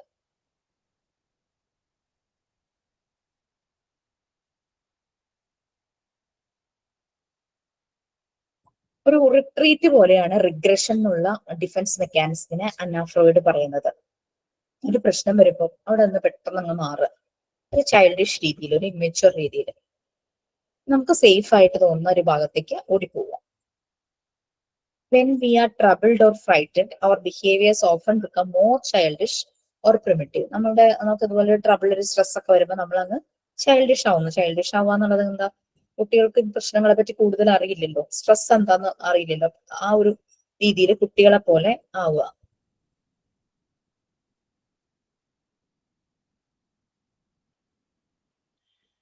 ഓക്കെ, ഇതൊക്കെയാണ് കാര്യങ്ങൾ. അപ്പൊ ഇതിന് നല്ല പോയിന്റ്സ് വരുന്ന ലിങ്ക് ഞാൻ നിങ്ങൾക്ക് ഷെയർ ചെയ്തേക്കാം. പിന്നെ 70 യൂണിറ്റിന്റെ ക്വസ്റ്റ്യൻസും ഞാൻ ഷെയർ ചെയ്തേക്കാം. നെക്സ്റ്റ് ഡേ നമുക്കിത് ഈ ചാപ്റ്റർ തീർക്കാനായിട്ട് പറ്റുന്ന വിചാരിക്കണം. നമ്മൾ തമ്മിലുള്ള കാണൽ ചിലപ്പോൾ കുറവായിരിക്കും, ലൈക്ക് വേറെ ടീച്ചേഴ്സ് ഒക്കെ വന്നതുകൊണ്ടേ. ഓക്കെ, നമുക്കിനി നെക്സ്റ്റ് ക്ലാസ്സിൽ കാണാം. കാണാണ്ടായപ്പോ പോയെന്നാ വിചാരിച്ചു, ഇനി ക്ലാസ്സിൽ വരില്ലാന്ന് വിചാരിച്ചു. ഏതാ അല്ല, മാഡം വരാത്തതുകൊണ്ടേ ഇപ്പൊ ഒരാഴ്ചയിൽ മാഡം ഉണ്ടായിട്ടില്ലല്ലോ ക്ലാസ്. അങ്ങനെ ഇട്ട് പോകാൻ പാടില്ലല്ലോ. ക്ലാസ് കേൾക്കുന്നില്ലേ? ആരും വരുന്നില്ല. കേൾക്കുന്നുണ്ടാവും അല്ലേ? ക്ലാസ് മൂന്ന് ദിവസമായിട്ട് നസീമ പറയുന്നത് വളരെ ചെറുതായിട്ടാണ് കേൾക്കുന്നത്. Thank you ma'am, good night. Okay, bye. Thank you ma'am. Thank you ma'am. Good night ma'am. Thank okay you ma'am, ma'am. Good night, thanks.